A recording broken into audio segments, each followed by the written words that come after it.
I was going to bring up Peter Beinart. Yeah. The art. Yeah. So this leads into the quote, give Kamala Harris a break. I always want to say Kamala, but Kamala Harris, give Kamala Harris a break. Right. Adorable. I love the need for elites who have more wealth and power than like 99 point something % of the world. They're the ones that are the victims that really need to be given a break, especially when they've been nominated to the second highest position, to contest for the second highest position of power in the world, which would then be possibly waiting in arms or president in waiting. Right. So give Kamala Harris a break. And, it's a remarkable piece. One of the dumbest things I've ever read, I have to say. Just like flat out because it argues, its argument essentially is that, yes, maybe, first of all, it says that she was chosen because of the George Floyd BLM protests, which might be true in a weird sense that we could get into. But Beinart writes that the pressure on Biden to choose a black woman as his running mate really, really kind of escalated after these protests. And basically he couples that with the idea that, well, to be a serious VP, you basically have to be a governor or a senator. And she was the only black woman that was one of those. Ipso facto QED, boom. It seems like she does have kind of a iffy record though, when it comes to police violence and police state, and carceral state issues. But Beinart basically says, you know what, though? You can't blame an ambitious black woman for being terrible because that's what she had to do. She had to go with the flow. She was, quote, too deferential to the police, maybe, but that's the way American politics actually works. Black women who want a career in national politics cannot do anything other than what she did. So maybe we can start talking about how that is as ridiculous. Yeah, I mean, I think I would agree with him in one sense, in the sense that what Kamala Harris has a record of going along to get along, and that she was a mass incarceration, lock him up and throw away the key politician through 2012, 2013. And has since sort of pivoted somewhat away from that in terms of her rhetoric, at least. What I disagree with is that it is necessary for a black politician or a black female politician to do that, to have any kind of national career. You could point to the example of, let's say, Barbara Lee, who famously was the only member of Congress who voted against the war in Afghanistan, or Shirley Chisholm, prominent politician in the 70s, who was not a war on crime politician. And I guess the thing about you could say in the case of Barbara Lee that she paid a pretty heavy price for that vote against the Afghanistan war. Of course, that was a very radical. In American politics, that was a very courageous vote to take. Whereas, not even Bernie took that. Not even Bernie. Yeah, exactly. And I think, what you can point to Kamala Harris is say like, okay, maybe it would have been swimming against the tide to a pretty significant degree in like 1992 to be a sort of anti-war on crime politician as Bernie was. And maybe it is a little bit harder for black politicians to make that leap, though on the other hand, a lot of black leaders were criticizing, war on crime, the racist aspects of it, especially, the crack cocaine disparity. You heard stuff like that from John Lewis and other black leaders. What I would say is that by 2011, when Kamala Harris was Attorney General, up through 2013, 2014, there was not a whole big popular backing towards war on crime stuff. If she had chosen to be okay, like just to go up to Jerry Brown and say, listen, the Supreme Court's doing this. We got to cut this down. We got to cut this out. This is bad. We got to release a lot of, there's way too many people in prison. Would she have paid a political price? No. She would have looked like a visionary. She would have looked like a leader. She would have gotten ahead of the curve. And I think that's the big takeaway from this entire history here. Harris is not, she's a follower of trends, not someone who perceives where the wind is going to blow and gets out ahead of it. I think that'll be really key when we get into whether she could be FDR. I think, obviously, right? But it's not like she was a voice in the wilderness if she had done this. It was the Supreme Court of California that she would be siding with. No, right? it's like the Supreme Court of the United States. Of the United States. Sorry, of the United States. The major court in the country that she would have to simply agree with to be a leader. So it's hardly. And we can get to secondary point, should we be really trusting in politicians or kind of making heroes out of politicians who are clearly simply out for their own political gain and are just kind of taking the wind, even if they don't do that very well, versus leaders who kind of shape public opinion and have the same, like Bernie had the same message, white old guy, right? But same message repeated over and over and over again because he has something called principles that he tries to fight for, right? But to your point, it's incredible that she was a force against change, not just that she wouldn't be a proponent for change. She was fighting against political action that was trying to do really meager things, right? And she even said that she was just modest reforms. So she, even though she espoused, say, being against the death penalty, she fought in her position against, right, a court ruling of unconstitutionality for the death penalty in a particular case, right? So her whole track record, coupled with, videos of her kind of mocking criminal justice reform people, and her record as prosecutor of criminalizing the parents of truant kids, right? In order to get the kids to go to school more, just creates not simply a politician who's ambitious and is seeing where the wind is going, but somebody who, if she has principles, seem to be reactionary principles. Yeah. She does not, and insofar as you can see the what she really believes in, it doesn't evince any sort of actual sympathy with, the victims of the carceral state. This is somebody who has had up close and personal experience with the incarceration machine in California, where it was at its worst, in the 2000s and early 2010s. You're just talking about people committing suicide and people being stuffed in solitary confinement for just weeks. Just imagine being on the wrong side, the Supreme Court of the United States saying, "Oh, Jesus, this is really messed up, man." What are you doing over there?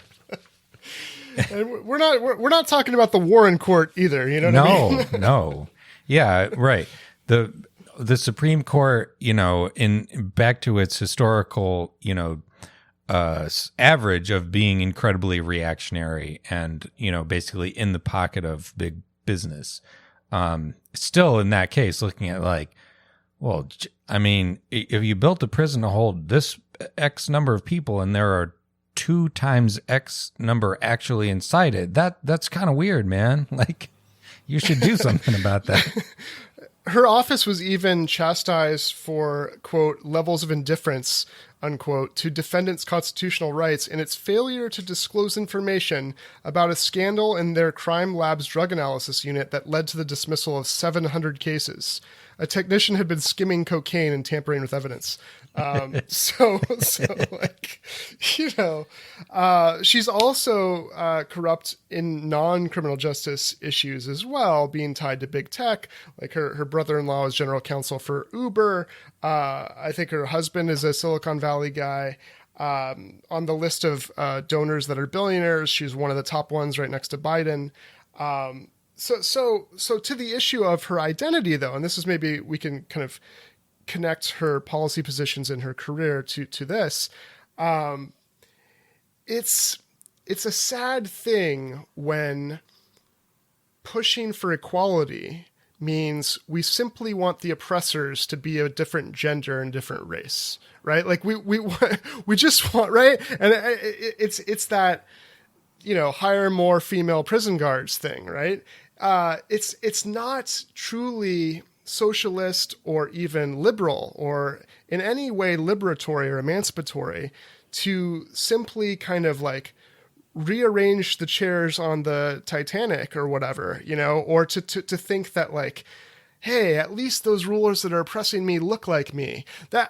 Not to totally dismiss that, because it was very important when we had our first black president. It is obviously so it is obviously symbolically important, and that symbolism isn't without meaning, right? Like it can inspire young people especially, to believe in what's possible, but it would be much more inspiring if like the principles of actually fighting oppression that those marginalized groups suffer disproportionately, right, was part of the principles and platforms and policies, especially in a moment like we've had recently since really 2016, and the success of the Squad speaks to this, when people of color actually can become very popular, right? Women of color specifically, for being leftists. And I just think she has no interest in that, or if she does, it's not enough of an interest to overcome her ambition, which served her well in this case, didn't it? Yeah. And I think it's maybe worth drilling down on that point specifically, because the implication of Beinart's argument is that white politicians will, all things equal, always be better than black ones in terms of the policy outcomes. Symbolism, yes, that's important. But if like you're talking about money in pockets, like who's getting regulated, who's getting, taxed, whatever, you should always vote for the white politician because that'll be better. Because black politicians, they just have to make compromises with the terrible status quo. And I think I just reject that premise, especially in, the current moment. You look at the people coming up, you mentioned the Squad, there's Jamal Bowman, in New York, there's Cori Bush in St. Louis, Black Lives Matter activist. There at the state level, there are a bunch of people of color, even some white folks, coming up from like working class backgrounds and so on. And, sort of catering to a broadly egalitarian politics that is inclusive of all people, white people included. If you were to say that, for the sake of representation, we just have to endure, another sort of Obama presidency. We had a black man. Now we should have a black woman who will make all the same mistakes that Obama made. That I think is a recipe for disaster, because the flip side of the symbolism, which is very powerful, I absolutely agree with that, is I think that the Obama presidency really drove the right nuts. Like having a black man as president, it drove them around the bend. In a million ways, like the insanity of the Tea Party. And, it's just many people have said, it's like, oh, when did my parents became crazy Fox News junkies and just conspiracy nuts? Somehow that happened around 2008. Boy, I wonder what it was. Right. What could it have been? Joe Wilson heckling the president during the State of the Union, right? Unprecedented. The governor of Arizona, that racist woman who like stuck her finger in his face, like an inch from his face when he was getting off the tarmac in Arizona. Yeah. Just a huge kind of isomorphism between the racism endemic to the populace and in the leaders as well, right? Yeah, and the thing about the Obama administration trying to just like sort of preserve the Clinton, neoliberal status quo, is that there is no counterbalancing class mobilization to try to dissolve some of that, like work against that race prejudice, and because you have let the economic problems fester, that makes the white grievance. I think it strengthens the white grievance, like insofar as you have demagogues like Trump scapegoating, black people and immigrants for all the problems. That's what, letting, for example, 10 million people be forced out of their homes, which was a deliberate policy of the Obama administration, so that the mortgage losses would be borne by individuals instead of the banks. That really fuels, sort of the Herrenvolk white nationalist politics. And so I think if you have a black president at this time, they should lean even heavier into, a really egalitarian politics, to counterbalance that, those problems.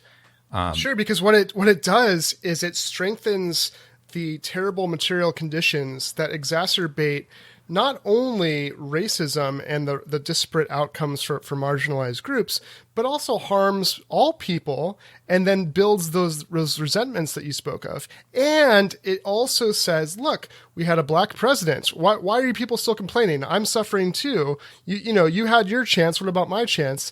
Which is a terrible thing to think. But nonetheless, it doesn't do justice to the cause when, if you say you're representing all people, but also especially, you're a symbol to inspire people of color.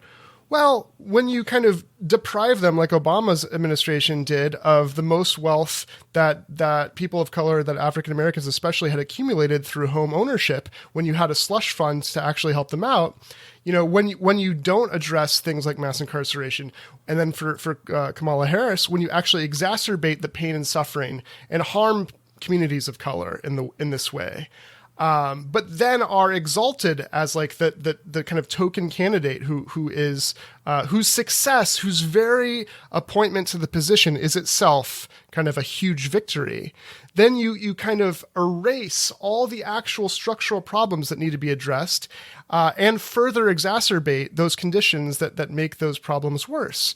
So it's kind of like a fetishism that like masks all the real concerns that could bring us all together, because they're concerns of capitalism in a way that harms everyone, but also are at the root, those capitalist problems are at the root of what actually causes structural systemic racism, and is the real battle that needs to be fought that could liberate people of color. Yeah. So in like 10 different levels, it's operating to obfuscate and exacerbate and politically kind of neutralize a truly emancipatory anti-racist politics.